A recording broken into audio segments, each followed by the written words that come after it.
নমস্কার দর্শক বন্ধু, আগামীকাল বঙ্গাব্দের 7ই মাঘ 1430, ইংরেজির 22শে জানুয়ারি 2024 সোমবার, সূর্যোদয় ভোর 6টা 26 মিনিটে, সূর্যাস্ত সন্ধে 5টা 11 মিনিটে, তিথি শুক্লা দ্বাদশী, থাকবে রাত্রি 8টা 53 মিনিট পর্যন্ত, তারপর শুরু হবে শুক্লা ত্রয়োদশী।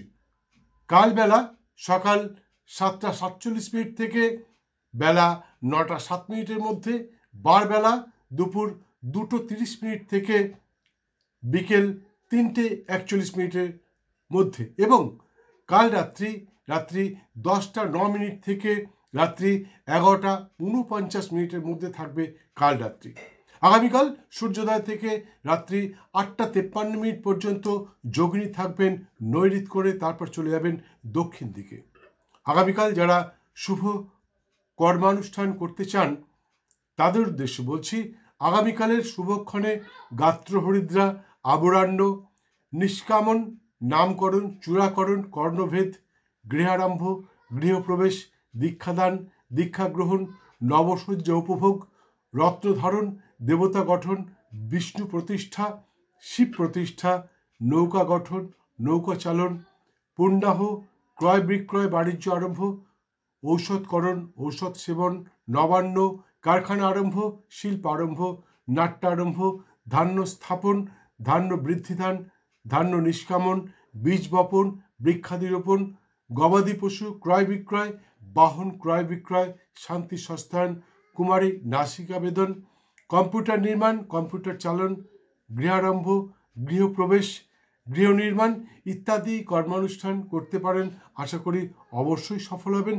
এবং সন্ধে 5টা 11 মিনিট থেকে রাত্রি 10টা 9 মিনিটের মধ্যে কর্কট ও সিংহ লগ্নে এবং কন্যা লগ্নে, অর্থাৎ কর্কট, সিংহ এবং কন্যা লগ্নে সুতহিবুকাব যোগে, এবং রাত্রি 3টে 44 মিনিট থেকে শেষ রাত্রি 5টা 50 মিনিটের মধ্যে ধনু লগ্নে সুতহিবুকাব যোগে বিবাহ অনুষ্ঠান সম্পন্ন করতে পারেন।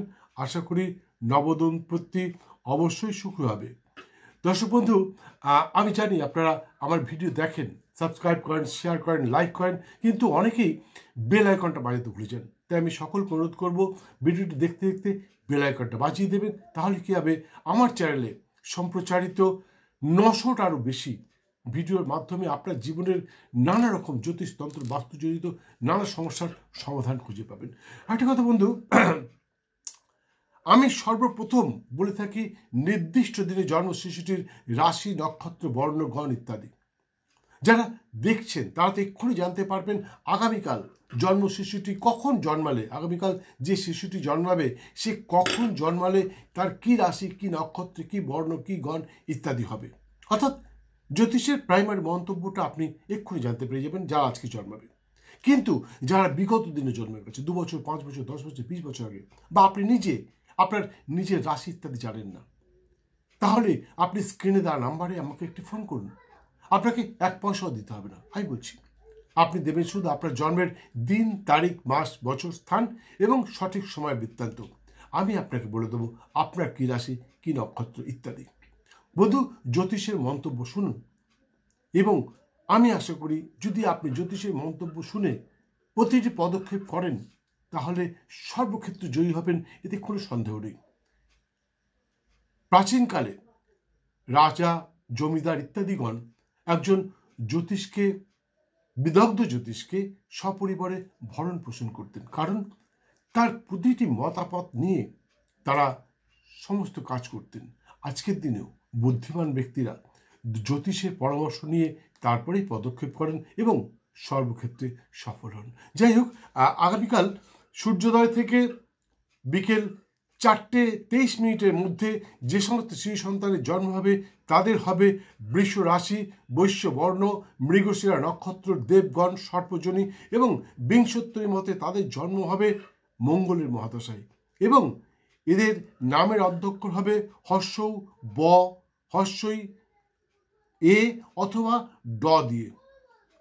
কিন্তু আগামীকাল বিকেল 4টে 23 মিনিটের পর থেকে রাত্রি 4টে 59 মিনিটের মধ্যে যে সমস্ত শিশু সন্তানের জন্ম হবে তাদের হবে মিথুন রাশি, শূদ্র বর্ণ, মৃগশিরা নক্ষত্র, দেবগণ, সর্পজনী এবং বিংশতির মতে তাদেরও জন্ম হবে মঙ্গলের মহাদশায়। এবং রাত্রি 4:59 পর যে সমস্ত শিশু সন্তানের জন্ম হবে তাদের হবে মিথুন রাশি, শূদ্রবর্ণ, কিন্তু তাদের হবে আদ্রা নক্ষত্র, নরগণ, সারমেয় বা কুকুরজনী এবং বিংশতির মতে তাদের জন্ম হবে রাহুর মহাদশায়।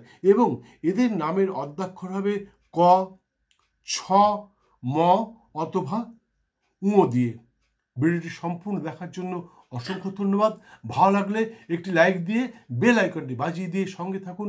আবার দেখা হবে ঠিক আধ ঘন্টা পরে আজ দুপুর 11:30 অন্য আরেকটি ভিডিওর সাথে। দিনটা আপনার খুব ভালো যাক, খুব ভালো থাকুন। জয় মা।